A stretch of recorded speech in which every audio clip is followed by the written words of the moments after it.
continuamos con la cuarta semana de nuestro alimento diario. Serie Gálatas, el único evangelio, el evangelio de Cristo.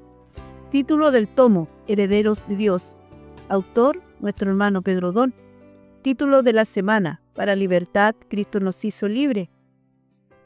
Día miércoles, leer con oración. Pero ahora estamos libres de la ley, por haber muerto para aquella en que estábamos sujetos, de modo que sirvamos bajo el régimen nuevo del Espíritu, y no bajo el régimen viejo de la letra. Romanos capítulo 7, versículo 6. El título del día de hoy es Libres del pecado y de la ley. Libres del pecado y de la ley. Cuando Cristo murió en la cruz, nuestro viejo hombre fue crucificado juntamente con él, para que el cuerpo del pecado sea destruido, a fin de que no sirvamos más al pecado. Romanos capítulo 6, versículo 6. Si Cristo no hubiera muerto por nosotros, aún seríamos esclavos, pero por la fe, cuando creímos en Jesús, nuestro viejo hombre fue crucificado con él. Una vez que fuimos liberados del viejo hombre, el pecado que una vez nos esclavizaba ya no tiene poder sobre nosotros. No solo el viejo hombre murió, sino que también fue sepultado en la muerte por el bautismo. Romanos capítulo 6, versículo 4. En el momento en que creímos en Jesús, el Espíritu Santo nos bautizó, haciéndonos miembros del cuerpo de Cristo.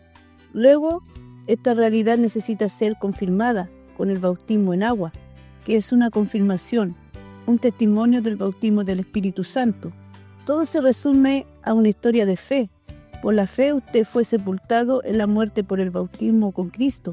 Por la fe, cuando Cristo resucitó de los muertos por la gloria del Padre, usted también resucitó juntamente con Él. Ahora ya no andamos como esclavos del pecado, sino en vida nueva. Romanos capítulo 6, versículo 4. Sin la cruz de Cristo permaneceríamos en nuestro pecado hasta el último día de nuestras vidas, sin esperanza, sin salvación, y el fin sería perdición, muerte y fuego eterno. ¡Qué gran salvación! Todo comienza con la cruz de Cristo. Sin embargo, si abandonamos esta realidad, volveremos a la práctica de la ley, volveríamos a confiar en la carne, y de esta manera nadie puede agradar a Dios. Romanos capítulo 8, versículo 8. Si en la carne no tenemos fuerza para vencer el pecado, ¿cómo podremos entonces practicar la ley de Dios? Más ahora que habéis sido libertados del pecado y hechos siervos de Dios, tenéis por vuestro fruto la santificación y como fin la vida eterna. Romanos capítulo 6, versículo 22. Hemos sido liberados del pecado por la fe, por haber muerto para aquella en que estábamos sujetos, de modo que sirvamos bajo el régimen nuevo del Espíritu y no bajo el régimen viejo de la letra. Romanos capítulo 7, versículo 6. Por una parte, hemos sido liberados del pecado, pero por otro lado, también hemos sido liberados de la ley, con sus ordenanzas que resaltan el pecado. Pero la ley no nos capacita para vencer el pecado. Por eso éramos esclavos del pecado y de la ley. Hoy, gracias a Dios, por la verdad del Evangelio, somos libres, podemos vivir por la fe en Cristo.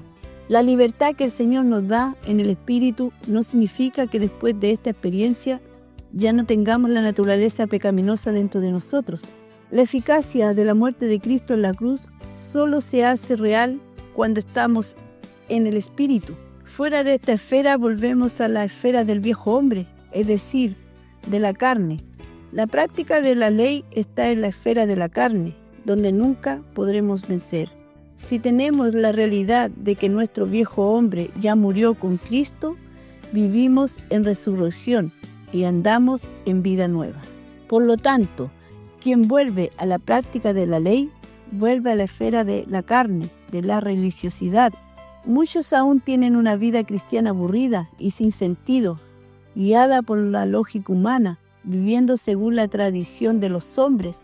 El rey Salomón dijo que lo había intentado todo y que todo era vanidad.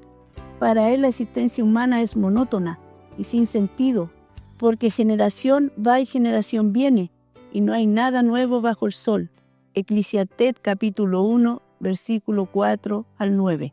Todas las cosas son fatiga, tanto que nadie puede expresarlo. Los ojos no se sacian de ver, ni los oídos de oír. Lo que fue y lo que será, y lo que se ha hecho se volverá a hacer. Versículos 8 y 9. Querido lector, esto es lo que sucede a quienes viven en la vejez de la letra. Esto significa repetir siglos y siglos de historia religiosa. No obstante, si vivimos en el Espíritu, andaremos siempre en vida nueva. Esto es lo que hemos experimentado estos días. ¿Por qué la iglesia está tan alegre? Porque están sucediendo cosas nuevas. Cada día somos testigos de milagros y señales, porque el Espíritu tiene libertad de actuar entre nosotros. Gracias a Dios, Señor Jesús.